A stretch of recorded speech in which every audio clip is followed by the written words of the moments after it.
So the book launch is coming. It's imminent, and it's this month on the 19th. So I thought I'd kind of put together a video and talk through how I put together the book and all the characters who are suspects in the novel. So there's going to be awesome art by Sarah Levere, who did all of my design work, the covers, as well as all the characters. And they're going to be interspersed with me kind of talking a little bit about each one. So in terms of the overall book and where it came from, I went to a family gathering and we sort of got together and we're thinking of ways to help my grandma because she wasn't doing very well and we needed to get her in a assisted living facility. And the conversation devolved into this insane madcap scheme of getting her, into this place and multiple flights to Central Illinois and entering charges and stolen drugs and all of these crazy things. And when it was over, I talked to my mom and I'm like, did that really happen? Did we have that conversation? And that was the seed for what became this book. I've always been a huge fan of crazy humor, The Simpsons, Arrested Development, self-referential stuff. I love found novels. I love mysteries and detective stories, whether it's the Harry Potter books that are, I think, of just as really great mysteries, or Agatha Christie's work, the movie Clue. I just really love those capers whodunits, the big house mysteries. So that crazy conversation that involved a lot of weird things in Central Illinois evolved into this kooky manor mystery that takes place in England. And that's sort of where it all started. So the first two suspects you see, once again, special thanks to Sarah Levere for doing just beautiful artwork, for me, for the cover, for all that she's done. And it really made these characters come alive, I think, in a lot of different ways. But the first two you see on the screen are August Winterbourne and Robert Edward Harrington.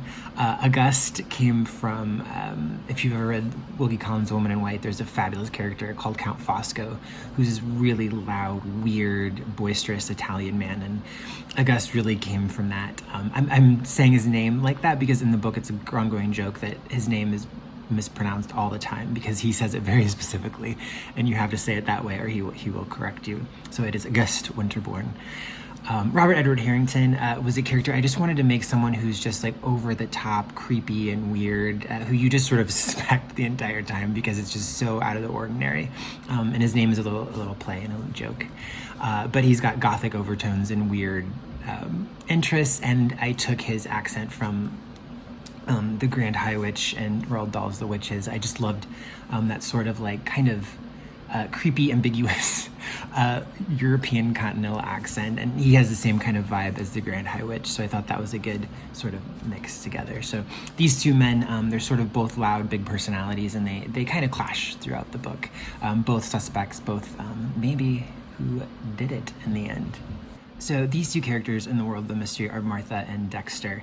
Martha is the eccentric sort of housemaid. She's got a spinning eye and is very weird and out of place in these surroundings.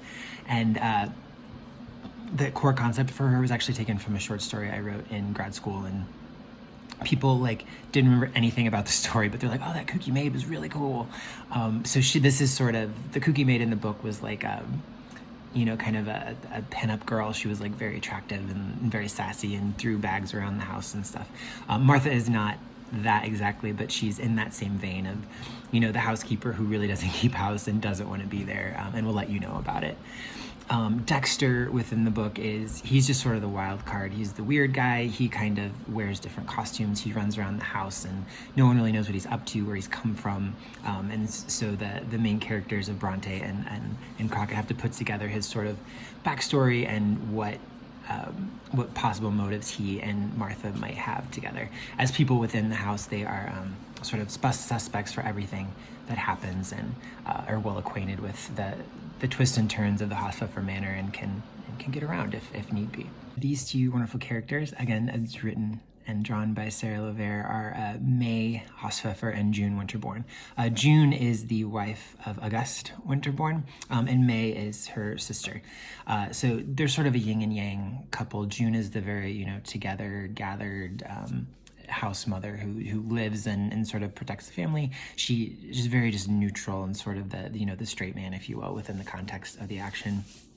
May is sort of a mirror character of Robert Edward, and that she's just really weird and questionable from the get-go. She has a very, sort of dark history and a past as a nun who didn't quite make it through the strict regimen of the church. So she is suspect just for many reasons above that too. But her and June, are this weird pair. They both come from the house, which is sort of a malevolent presence. So, could it be them as well? This picture is Corinthiana and her beloved pet herring Beatrice from the title fame. Corinthiana, I think like a good parent, a good author shouldn't pick a favorite, but Corinthiana is very much up there. She's sort of a weird mishmash of like Moira Rose from Schitt's Creek and Eliza Doolittle from My Fair Lady, just sort of boisterous and kind of just over the top in everything she does. I really enjoyed writing her, and she has a really interesting accent in the book, so it was a lot of fun. I had to tone the accent down a lot, just insider knowledge. A lot of people complained because it was too crazy at first, so I toned it back. Beatrice is just her beloved pet. I really love the juxtaposition of this woman who like had this treasured pet, and instead of it being like a fluffy dog, it's just sort of a dead-eyed fish that does nothing and stays in a bowl. So I thought that combination was humorous, if you will. Will Corinthiana emerge as a murderer in this? Is that why she's my favorite? Hard to say, but you'll read and find out. So these two characters are Detective Lucretia Pimento and Cordelia Hosspepper. The detective is taken directly from sort of the stock detective character world. He's very fashionable, very analytical, comes in no nonsense. And then Cordelia, she is the youngest daughter of June and Auguste, and the little sister of Bronte, who is one of the stars of the book. And she is kind of like the Phoebe from Friends. She doesn't know anything, but somehow knows everything also as it goes on. Her knowledge of Austrian literary history is one of my favorite parts of the book. Just weird to say that I wrote it. So you have the sort of no-nonsense detective and then the scatterbrained sort of little sister. But, either one of them could have done it. So you have to read and find out. Petrarch is the wise presence within the book. He's the Obi-Wan Kenobi, the Dumbledore, the wise, avuncular person who sort of helps set things right. When Crockett gets a little carried away, he pulls him back, always reminding him sort of his place, of, propriety, of where he belongs when he gets too excited about things. Petrarch's, just a big, gentle teddy bear. He's very rotund, but he exercises all the time to keep in shape. He and Crockett have a really, really nice backstory in that they sort of found each other in a really vulnerable time. So they're more than just co-workers. They're really just almost like family. So throughout the book, not to say that Petrarch couldn't have committed some of the atrocious deeds within the pages, but he mostly tries to keep Crockett on track and focused on their work within the house, even when he has doubts. This is Bronte, the female lead of the book. She is, a really powerful woman. She's the one sort of driving a lot of the action of the book. Within the world, she lives in Hosspepper Manor. Crockett and Petrarch show up, and chaos sort of ensues. And quickly, Bronte and Crockett become confidants. And what I was trying to capture with their relationship is my first Agatha Christie book I ever read was called The Secret Adversary, and in it there's Tommy and Tuppence, who are this sort of ragtag team, and they solve a mystery, and the book's a little bit of a mess, but it's just a really fun adventure story, and that's really a lot of what I was trying to capture within this book too, is a murder mystery, but a great, team caper. The Bronte and Crockett kind of come together, although both may be suspects. But their relationship and how it builds throughout the book is one of the really big parts of it, regardless of what happens. So I really love Bronte, and it was funny because as I was writing the book and as I was like through drafting phases, I started to watch Fleabag, and I was like, oh, Bronte, like 100% Phoebe Waller-Bridge and Bronte are the same person. So I just love that sort of, really funny, powerful, and really interesting and complex character that evokes. So that is Bronte. This is Crockett. He's the star of the show, if you will. Crockett is originally from a really poor workhouse background, kind of like Oliver Twist, and he's discovered by Petrarch, taken under his wing, learns to love to read, and is going to become a solicitor like Petrarch is.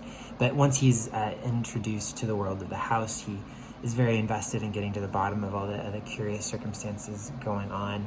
And it doesn't help that Bronte is very cute, and he is drawn to help her and also to make her feel safe in the house as well. So he's kind of a weird mix of myself and some of my friends, and sort of that nerdy, awkward dude who makes really rash decisions a lot of the time, but he means really well. You know, is one of the rash decisions murder?